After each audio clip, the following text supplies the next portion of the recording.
Congratulations to all of our award winners, all very well deserved. Hi everyone, I'm Ron Lamberty, Senior Vice President of the American Coalition for Ethanol, and in a few minutes I'll be welcoming a couple of retailers to join me for my favorite, and among our other past attendees' favorite segments of the ACE Conference, our E15 and Flex Fuel Retailer Roundtable. First, I want to give you a quick update on ACE's market development efforts over the past year and introduce a new tool on our Flex Fuel Forward website that we think will help more retailers add E15 to their product mix. Last year, Ryan LeGrand, Stefan Whitting, and Jorge Leardo de Tejada West all spoke at our conference. I met those guys when they asked me to do some ethanol workshops for petroleum marketers all over Mexico, as well as a trade mission of Mexican fuel marketers to Iowa. Diego Tapiti of Grupo Tapiti attended an Argus workshop that I spoke at, and we talked at length about a large fuel storage facility his family was building right outside of Guadalajara. Stefan and Jorge took over from there, and Grupo Tapiti began importing, storing, and selling pre-blended E10 in late April of this year. Gerardo Cantu of PetroRack, who attended the Mexican Trade Mission in Iowa, is also importing and selling ethanol in Mexico. As you can see from this graph, exports to Mexico are already 10 million gallons over last year's total, and they're on pace to be more than double what was sold in Mexico last year. You know, I've always been a little skeptical about people who try to characterize a year as being a bad year or the worst year ever. Most years are a combination of good and bad, so saying a year is the worst ever is hardly ever accurate. But I may have to make an exception for 2020. I've been in the fuel business for a long time. I didn't know Brian was going to show this photo earlier, and I've been at ACE for 20 years, but this is about a little more than 20 years before that. And I included it because I wanted to prove that I've been in the business for 40 plus years, but I don't know about the worst, if this year is the worst, but it's certainly been the weirdest. When we were brainstorming and trying to decide what name to give this year's conference, I couldn't find any words, so I offered a couple of pictures that I thought really captured the spirit of the thing. There's this one that kind of gives you a feeling for 2020. This one was going to be used as a backdrop for me, but I couldn't figure out how to do that. And then there's this one. It's been a tough year for all of us. For those who don't recognize this guy, it's Friedrich Nietzsche. And it was him, and not Kelly Clarkson, who first said, "What doesn't kill us makes us stronger." And I think we're all banking on this year. We all learned some new things this year. We attended some trade shows early in the year, but after March came in like a very, very angry lion and we couldn't talk to marketers in person, we added a lot of informational videos to our flexfuelforward.com website, which is designed to share information from marketer to marketer. And after the higher ethanol blend infrastructure incentive, or HBIP program, was introduced by USDA, we made a series of videos with Tony Crooks and Kelly Bogle, who are running HBIP at USDA, and we tried to break the application process down into bite-sized pieces. I don't know how successful we were, but in the month of July, about 15,000 people came to our HBIP video and information website, and about 3,150 of them clicked on one of our videos. Now that HBIP is over, ACE's market development focus turns to marketers who have E15 compatible equipment right now and don't even know it.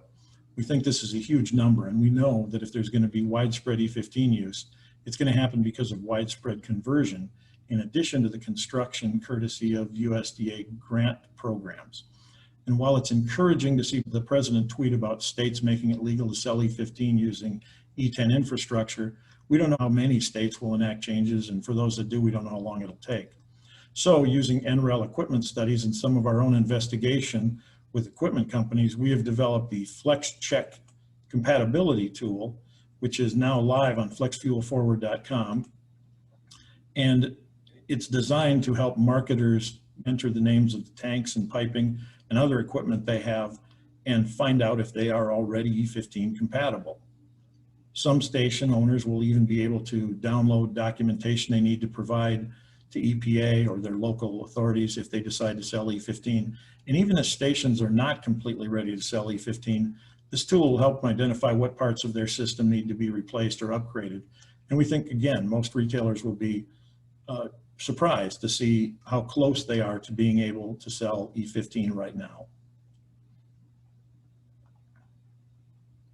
Now, a couple of our retailer friends whose companies are past Paul Dana Marketing Award winners, Nathaniel Doddridge of Casey's General Stores and Randy Gard of Bossman Enterprises and Pumpkin Pantry stores are joining us today to talk about the state of the convenience store industry, what their experiences have been with selling higher blends like E15 and flex fuels, and what their plans are for the future. So gentlemen, welcome. All right, very good. Take it away. Yeah, thank you, Ron. Hey, I won't take a lot of our time here. I think most people know who Casey's is. And if you look at the first slide after this intro slide, I think it's pretty interesting to tell the story about Casey's. And before I get into this, just thank you, Ace, for having me. Thank you I really feel like I've been on the speaking circuit really the last couple of years as we finally made our mark on the ethanol side of the business. But if you look at Casey's in general, I think this slide tends to be pretty surprising to a lot of people. You know, a lot of people see Casey's as their hometown convenience store. And interesting enough, this slide, which was produced mid last year, is already out of date because, you know, things like our enterprise value, we're now a $7 billion company. That's pretty mind-boggling to a lot of people. You look at the number of locations in the states we're in. We have 2,200 locations. We'll probably break 2,300 locations by the end of this calendar year. We have over 38,000 employees that work for Casey's. And it's just amazing to see the success story of Casey's, and specifically in the Midwest. And you think about our roots of really building stores in towns of 5,000 or less. That's where 60% of our stores are, and continues to be the heart of the communities we serve. And if you think about the headline there at the bottom, the things that we'll probably talk most about today is we made a little bit of a splash in late October of 2018 when we finally really pushed that needle forward on higher blends. And as we move to the next page, you'll see, we were pretty stagnant for a while in regards to making any sort of major decisions around ethanol. We're 52 years old. We're growing, but in the mid 2000s, of course, we got in the ethanol business with E10, but it wasn't really until 2017, right before I joined, we finally started moving into the E15 and the E85 side of the business. And happy to say that in 2018, we made a pretty big splash in regards to biodiesel. You think about the impact of that business. We're pushing 900 stores today that sell biodiesel. That was from 0 to 900.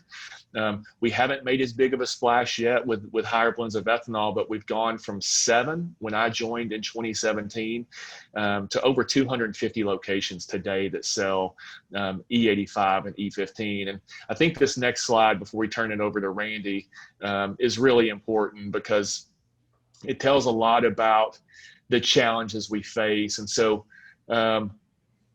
we face a very unique challenge with our guests every day. And the things you'll hear us talk about in the panel today are things around why not now? Why not move the product at every location? And there's definitely a lot of challenges and a lot of things and a lot of answers that we have to get to some very tough questions. And so, this slide, as you click through it, there's a couple things that will pop up.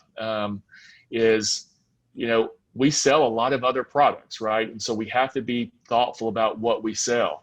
You look at what are the other things that are coming down the road? 95 RON, 98 RON. What do you have to have when you sell fuel within the industry? You have some small engine people out there that we have to appease as well. And so all things said and done, the decisions that we have to make in regards to what fuel we sell is really, really hard. And so hopefully we'll clear up some of that today in the roundtable. And with that, we'll switch it over to Randy. All right, next up is Randy Gard. He's with Bosselman Enterprises and Pumpkin Pantry convenience stores. Randy, if you're ready, go ahead and share your video and put your screen up if you can. If not, I've got it up here too. All right, let's share screen.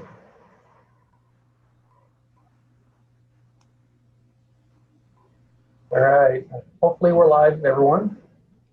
Yep, looks great. All right, well, first of all, Ron and Ace, thank you very much for the opportunity to have a chance to talk to everybody and talk to everyone a little bit about our journey down the higher blend ethanol road, and a little bit about where we think we're going to go in the next few years. So just give a little background. Bossman Enterprises started clear back in 1948 with one single location, so it's our 72nd year in business. We're a pretty diversified family-held company where we have a brother and sister who are chairman and president of the organization that I report to. And from a diversity standpoint, we've got 46 convenience stores, 47 Boss truck shops in 24 states, and those shops are basically shops that do on-highway repair to class 6, 7, and 8 heavy-duty trucks.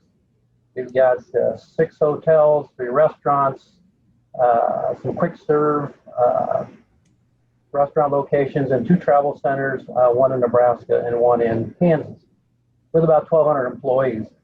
So the big initiative that we started last year was to do a complete rebrand of our convenience stores and really the look and feel and the customer experience of a Pumpkin Pantry. So this is a picture of our first rebrand out in Ogallala, Nebraska, where we made some significant changes and just really updated the look and feel of our convenience stores.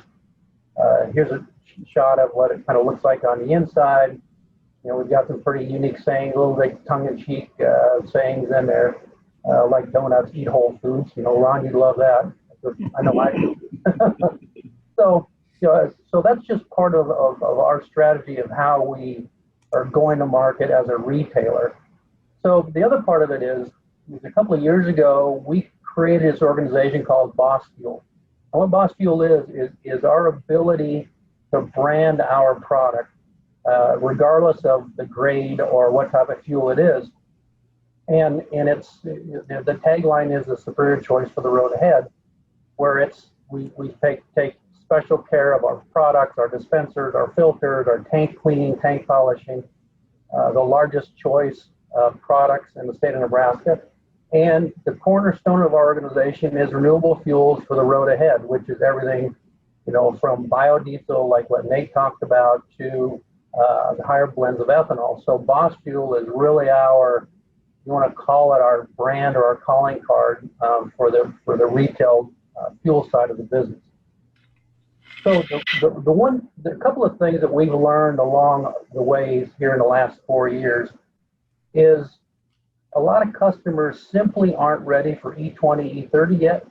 So we stepped back, and Nate talked about this a little bit, where the customer experience and the customer confusion was so important that we decided to skinny back our product offerings and really focus heavily on E15 and E85.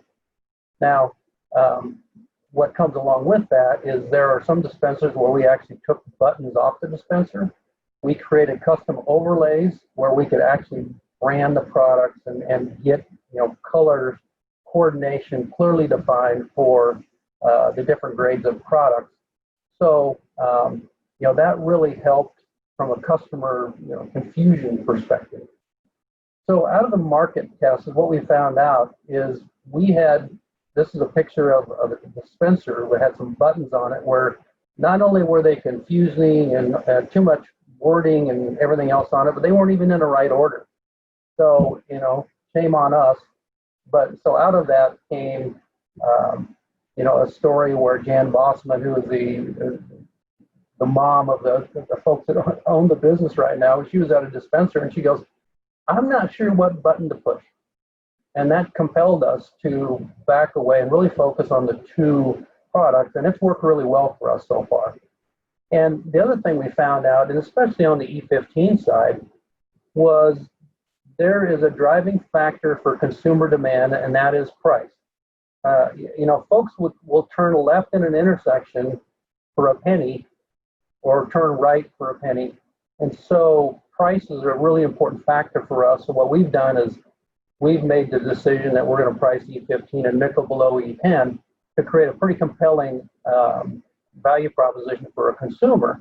And what we found out is it's understandable that it's better fuel because it's higher octane, it costs less because it's a nickel less. And what we found out is once customers try that, there is a significant increase in terms of their repetitiveness coming back to our locations.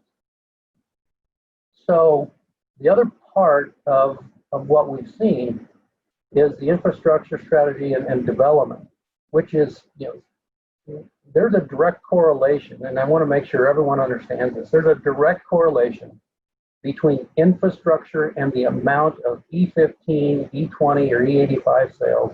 In our case, it's E15, E85. There's a direct correlation to the gallon growth and the infrastructure and the ability for a consumer to find it and use it. But I will say one thing, it's an expensive proposition because, as an example, just putting a tank in the ground is $100,000. And dispensers are in the low $30,000 range. And we've also got this pressure of EMV, chip card compliance that we're trying to work through as well, where we literally have to buy hundreds, if not thousands, of dispensers. So there's a lot of money that is going into the fuel side of a retailer's location. Now, the positive part of that is between BIP, what we call BIP 1.0, which is the first USDA grant program, HBIP that Ron spent some time talking about. Our state has some state grants and organizational grants like the Nebraska Ethanol Board, the Corn Board, those locations give us the ability to offset some of those costs of the infrastructure. And the other part of it, I would say, that really helps us, our strategy is our ability to buy ethanol directly from an ethanol producing plant instead of trying to rely on a terminal or a rack, as we call it, to buy ethanol through there or buy pre-blended or blended product. It significantly changes the economics for us, and we're also assured that we get the rent on those. So that's been a big plus for us as well. So what this chart represents, this goes clear back to 2016, just on E15 sales. You can see the growth. You can also see the dip toward in April, May. There's your COVID-19 dip for you. But we're starting to see that rebound, pretty darn good here in the third quarter. So that's E15, E85. You can see that the dip has kind of gone down and it's starting to come back up. Some of the dip on E85 is simply the blend economics. When gasoline got so cheap, the blend economics actually were upside down because we were able to buy gasoline cheaper than ethanol. But I think that will right itself over time. So, so my last parting slide is once again, we're passionately focused on the expansion of blended fuels and really appreciate the organizations like ACE that help support us in our quest. So that's kind of where we're at, how we got there, and where we're going to go. So with that, I'll stop sharing the screen here if I can. I know how to do that. It's right up at the top of the screen. Oh, there. Got it. Okay. Okay. All right, we'll get to Nathaniel back on here.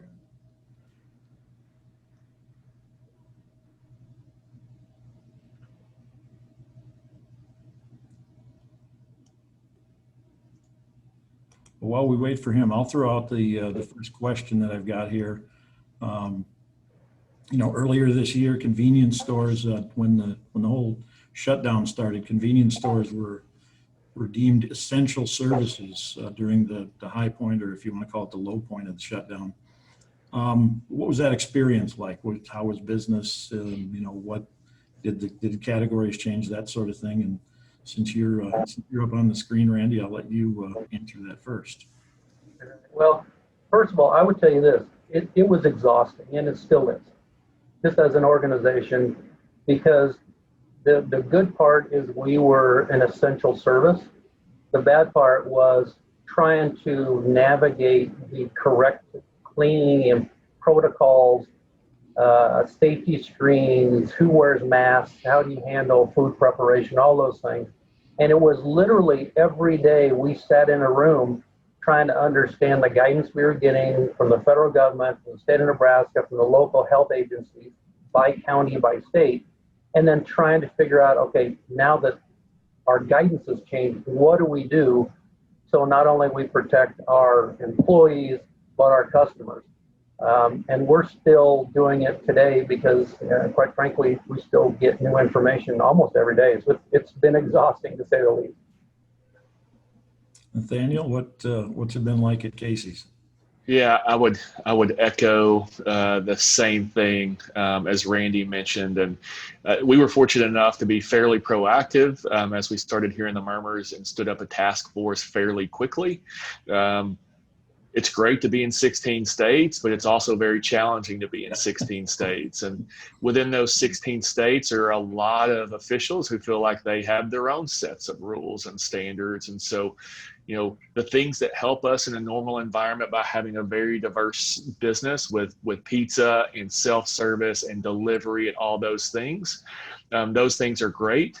But there are also other touch points that we just have to be extremely careful on how we manage through COVID. And so again, with 38,000 employees across our footprint, it's definitely a unique challenge. And that was our first and foremost, is how do we keep our team members safe? We have to service our guests, but we also have to make sure that our team members are safe. And so we continue to look at that. And then how do we operate at the corporate office? We also run 2 distribution centers, one in Ankeny, Iowa, and one in Terre Haute, Indiana. And that's definitely a unique challenge as well. As you think about delivering to stores, you have fuel drivers, you have grocery drivers. And so a diverse company means a lot of unique challenges.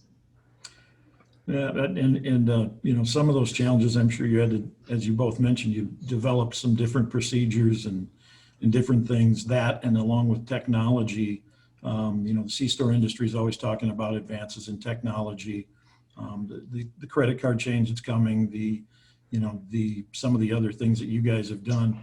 Are there parts of that, what you've developed because of the pandemic, that you think you'll keep? And did this whole touchless nature of the pandemic, did it speed some of that up? You know, like paying at the pump, touchless pay at the pump, pre-ordering, that sort of thing. You talk about maybe some of those changes that you've made that you think will last into the future. Yeah, absolutely.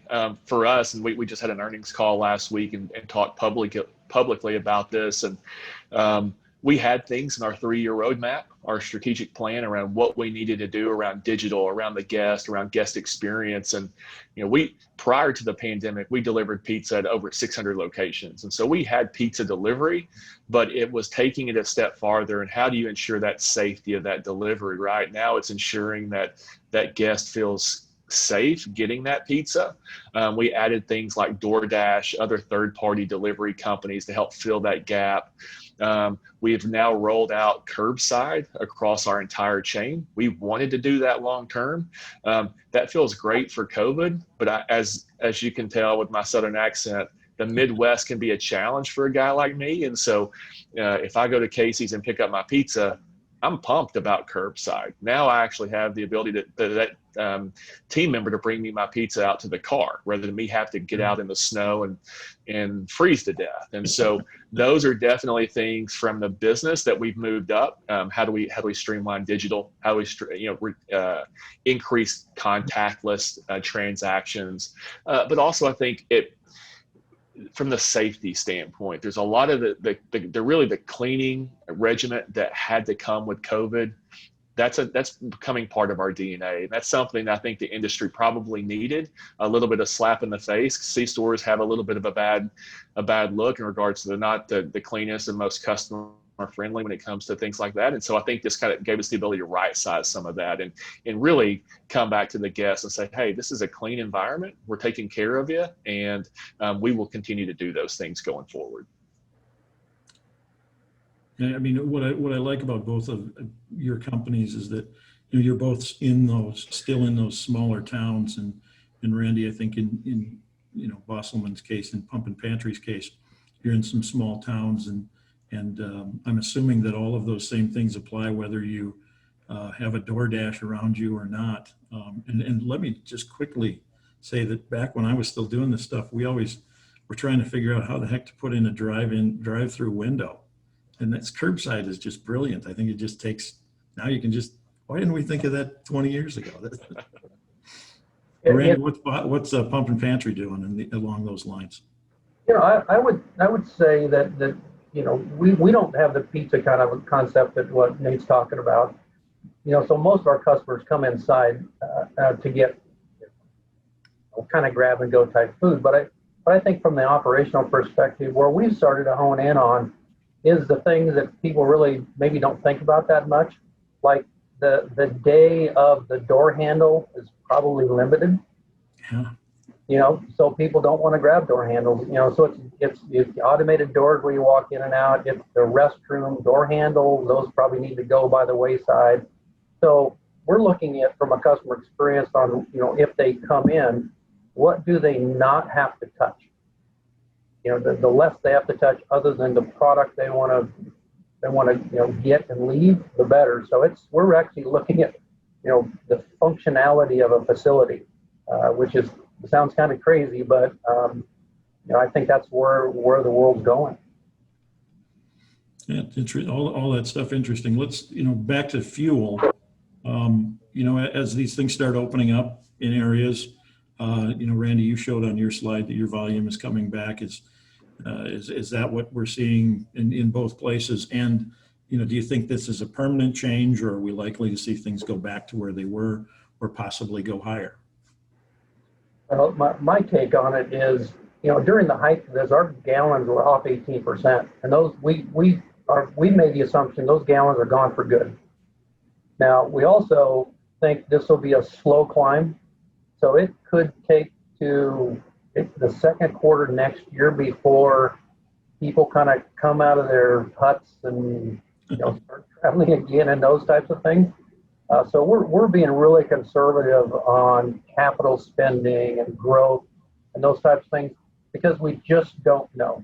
We're going to take the conservative approach that we think it's a slow climb, but it could take 6 months to a year before this thing comes back, and where it goes from there, boy, Ron, I wish I could tell you. I'm not sure I know. Nathaniel, what about Casey's? Yeah, for us, you think about the worst month we saw. You were seeing some days, down 30, 40%. That can be crippling to a company, right? And we're fortunate enough to have a diverse business, but to Randy's point, we've seen a nice, steady, slow climb back. It's coming back to a certain extent, but the days of getting back to normal, it's hard to say. We reported last week that our last quarter, we're in a fiscal year, our last quarter was down 14%. And so we're seeing more high single digits in regards to demand destruction. And so we're navigating through it okay. But I don't know if it's going to come back. I think what we've seen a little bit is the diversity of the products. And so diesel for us wasn't hurt as bad. You still have a very large draw from the over-the-road customer. Those guys were extremely essential. And so we saw good traffic from our diesel guests. But if you look across our categories inside the store, every day felt like Super Bowl Sunday for pizza because whole pies out of a Casey's was, hitting home runs. But, a single donut out of our donut case or a single slice of pizza, those things continue to be a little bit challenged. People wanted pizza, alcohol, and lottery tickets to weather this storm. Suppose they figured grab those lottery tickets because everything else is going so bad. You got to get lucky somewhere. That's right. Yeah, that's what they were thinking. Because one of the things that I'm wondering, and Tom Closa comes on after the break here. I think he's going to talk a little bit more about that. But what I've been wondering is if people are going to be hesitant to get on planes or trains or public transportation, buses, subways, that sort of thing, and travel more by car when this is done. But then again, are they going to just stay at home and not go out as much as they are? Either you got any sense of what that's going to be, or we just kind of got to wait and ride this thing till it bucks us? Yeah, I'll say that there's definitely some change. There's some behavior changes that we're going to live with. I think the day parts around our traffic looks a lot different. Companies like ours who are in the greater Des Moines area working from home, that morning day part of driving to work looks a lot different, and therefore that traffic never comes back. The recreational traffic is hampered because of just the lack of things that you can do now, going shopping and things like that. So online shopping, things like that definitely changed the landscape. But I do think, from a personal standpoint, me and my wife just talked today. Are we going back to Arkansas for Thanksgiving or Christmas or things like that? And although we want to go, our family doesn't want us there, just because they're taking this thing a little more serious than maybe our safety protocol in that same scenario. And so I think as many times as you have someone who wants to fly or take public transportation, there's a fair amount of those that are still going to be skeptical about getting back into their normal routine. Randy? Yeah, I think Nate's spot on. I think there's a lot of unknowns when it comes to what humans are going to do from a behavior standpoint. I can tell you in the locations of the towns that we're in, people are sick of being home, and they go out for day drives. They don't go like anywhere. They just say, let's just go for a drive and see what's going on. So there's a lot of things that I think just need to play themselves out. I don't think over time that it's going to change air travel that much and that type of thing. People still need to get where they need to go. But we'll just have to wait and see. Okay, next up I've got HBIP. We talked about that, or I talked about it earlier. I think you did, Randy, already. Both of your companies applied for grants for several locations. Have you heard anything yet? So we haven't. I will tell you, the work we put into it, we better hear something. There was a lot of hours burnt to get those apps filled out and make sure we got it right. And we feel like we were positioned nicely for this to turn out favorable for us. Randy described a lot of things that we're dealing with today, and this slots somewhere in a lot of those as we look at infrastructure and being able to catch up on some of these things. And so nothing yet, but interesting enough, we didn't participate in the last grant. So this is our first big grant request. And so we made room for it. Good. Yeah, Randy, you already mentioned it. Have you heard anything? No, we're hoping by sometime early mid-September. I was excited to hear USD talk about that they've in the budget put in another $100 million for fiscal 2021, which could just continue this process of putting in infrastructure and touch points. So that's exciting. But to Nate's point, hopefully the second round, if there's more money in 2021, the application process won't be so gruesome, if you want to call it that. It was nothing short of brutal. I kind of had to circle the wagons, but we got there nonetheless. And so we'll sit back and hopefully get some favorable response here next month. And I can add there with with our efforts of trying to do the videos to break down the process maybe into some bite-sized pieces. We had people watch the videos, but we had people who would go onto the site then and start trying to apply, and we're talking usually individuals.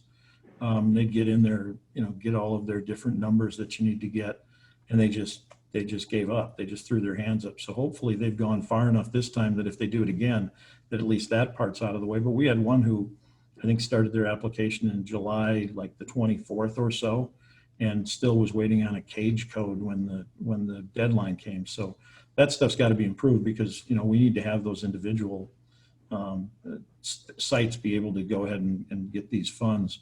So you both basically, they make some HBIP funds, make some they weigh in your decision to add E15 or E85, and Nathaniel, you said you guys didn't participate in the last one. So what other factors help you decide to sell higher blends? Yeah, I would say we've had a lot of really strong partnerships since I joined in 2017, whether it's with the local corn organizations, ethanol, ethanol participants, things like that. The states that we're in have been extremely favorable in regards to policies that help kind of bridge that gap to make sense for higher blends. And we've made the standard. We've made E15 a standard product at all new stores, and so that's been a huge win for us. We're building anywhere from, this year's going to be a little softer, but we normally build anywhere from 60 to 80 new stores a year. That's 60 to 80 new E15, E85 locations across our footprint, and so that's how we've been able to close that gap. But we're also testing a few locations. We've taken out 87E and replaced it with an unleaded 88, and so we will sell an unleaded 88 and a premium or a diesel. So we have the ability with 2,200 locations to test some things, and so that's given us the ability to go out and look and figure out, hey, where does the market, how's the market feel about it, and how can we add it to more locations? I think that's, Randy, where you talk about putting in E15 instead of E10. That's exactly right. I mean, if simple adage, if you put it in, they'll come, and that's certainly been our experience, and that's why we're going to continue doing it. Certainly, HBIP and some of the grants certainly help because it's an expensive proposition. But we're going to keep trucking down that road as fast as we can. And as you guys saw earlier, we announced this E15 compatibility tool, our Flex Check thing that's on our Flex Fuel Forward site, designed to allow station owners to see how much of their existing equipment is already compatible. What's been your experience with converting to E15, not with E85, but just if you've had experience converting to E15, have either of you been able to just switch from E10 to E15 with very little cost? Yeah, we have. Like I said, we've had some locations where we pulled out E10 as the primary product, or we pulled out an 89E or something, something like Sure. that. And we've had our fair share of stumbles on that by maybe not checking all the boxes maybe we thought we should, and then we had to reverse some of that. But we've had pretty good success for the most part with dropping in a pre-blended E15. As Randy alluded to earlier, the challenge with that tends to be the supply economics if you're not careful. And so we have to be very thoughtful about how we are taking that pre-blended E15 without E85 being blended into that. And so that creates a little bit of a complex scenario of trying to make sure that, if it's compatible, you still got to be able to buy it and buy it in a way that actually makes it favorable from a margin standpoint. Good point. As far as, when USDA was looking for input on HBIP, I know one of the things that we asked them was, we suggested that they have a flat amount per dispenser, like at $2,500 to $5,000 for retailers just to switch to just E15. Because my experience has been that if you give a marketer $5,000 to do something, they'll find a way to do it for $3,000 or $1,000 or free, because then it's a little bit extra income. So I would love to see them do something like that this next round. You get any thoughts on that, either of you? Well, I can tell you, I was fortunate enough when they were in the early stages of developing the HBIP, like BIP 2.0, whole offering at the USDA level. I was fortunate enough where I actually was invited to DC, sit down in Sunny Purdue's conference room and talk through what it took to really execute a site conversion. And I think they were a little bit surprised when I said, do you realize an underground tank's $100,000 and a dispenser's $30,000? And they looked at me like, that's a lot of money. I said, yeah, and you got a location, you got 6 dispensers. So and then you have to put the cement and the piping and the infrastructure, and have to do environmental studies to satisfy the state, and all these things go into it. And I think they started to understand just how expensive it is to make those types of changes. So I think if they come back around in 2021 with another $100 million, hopefully they will ask for some more input from retailers, like Nate, myself, or whoever, to make sure they understand that the right dollar amounts are allocated inside of that to make it so it works good for retailer. Nate? Yeah, we were fortunate enough as well to be part of that conversation, so we could actually talk openly about those challenges. And I do think a lot of people take for granted that that is really, really easy. And at times it can be, right? And at times it can be fairly cost effective, but there's definitely a challenge there from a cost perspective. We scale a lot of different store types, dispenser types, tank setups.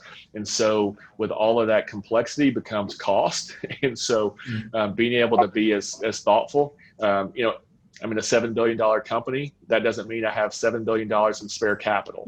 And so, there's always that put and take on that challenge for capital for projects. And so anything like HBIP or any additional incremental money that I can tell you, I've had, I love seeing Roger on today, because Roger was one of the very first people sitting in front of me in my office when I joined Casey's about, hey, what do we need to do to get higher blends of ethanol to Nebraska? And those conversations and that little bit of help gets these projects over the finish line and gets the product to the market. Ron, one thing I would also say, the Trump administration came out and said, hey, you guys can go ahead and push E15 through your E10 infrastructure. But the way we read that was there is a caveat in there about it's subjected to the state approving that. And so for us to convert a location from E10 to E15, we have to satisfy the state fire marshal that we've got all the right piping and dope and all that stuff that goes into that. So it's not as easy as just they're saying just go ahead and convert and that life's going to be good, because the states still have oversight and requirements that we're going to have to satisfy. Yep, excellent point. And I think that's something, we've been in contact with a couple of states already saying, what do we need to do? Because we'd love to have one of them do it right so we can share that with all the other states, and then we'll end up with a template that everybody can use. We got about 5 minutes left. And I promised you guys both that I would make sure that at very least, we got a couple of questions, but I think they're mostly things that you've answered in the course of this. But you got a bunch of ethanol producers and marketers listening in right now. It's an opportunity for you to tell us what we can do to help you, what we need to do more of, what we should quit doing and get the hell out of your way. Which one of you guys wants to go first? Yeah, I'll jump in first. I will say, and you've heard it a lot today, this is very complex. The Trump tweet took a very complex scenario and made it very simple, right? That headline in and of itself, I saw that this weekend and said, yeah, great.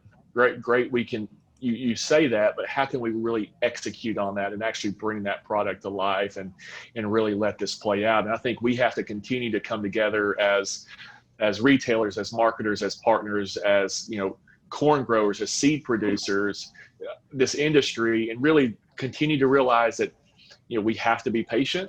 We have to continue to be persistent, of course, but we have to be patient and know that, man, we just passed the anniversary of E15, and I'm glad Randy called it out, but we have to make sure the guest gets comfortable there before we start trying to jump to the next thing, because this is definitely a very complex industry. And I have conversations every day with people within our organization who still have no idea what kind of fuel to put in their car.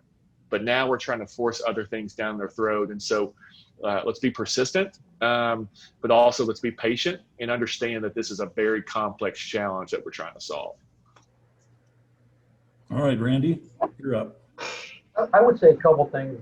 One, and I talked about it a little bit, and Nate touched on it too. Having these ethanol production plants, having the ability to sell ethanol directly to retailers and take some folks out of the supply chain, transfer the RINs correctly to the retailer where that was the intent of the RIN to start with, and would enable a retailer to make the economics work better for us. So we got a few locations in Nebraska where we can do that. We love to see a lot more plants do that. So that's one. The other part of it is what I call is point of access, and like Nate talked about with HBIP and the state funding and those types of things. Support your local states and the legislative process to try to figure out a way, if there's incentives to help retailers make transition over to E15 and the higher blends, because where I talked about it, it's a pretty expensive and Nate mentioned extremely complex process. So those things, and the last thing I'd say is a couple of years ago, it seemed like the industry got together and spoke with a single voice on E15 and pushed that across the finish line, which was fantastic. Now the question is, what's the next obstacle should the industry speak to with a single voice, whether that's E20, whether that's RFS adjustments, whether it's SREs, whatever that is. So the more the industry can speak on a single topic with a consolidated voice, that seems to move the needle the most and the quickest from where we see it. Thanks to both of you. These two guys have put a lot of time into being ready to be on this chat, and we really appreciate the time that you guys have spent. And obviously, more than anything else, we appreciate what your companies are doing to sell more of our product out there in the field. Let us know anytime there's anything we can do to help. Let us know when we're bothering you. I enjoy meeting with any of you guys anytime I can, and we'll look forward to working with you in the future.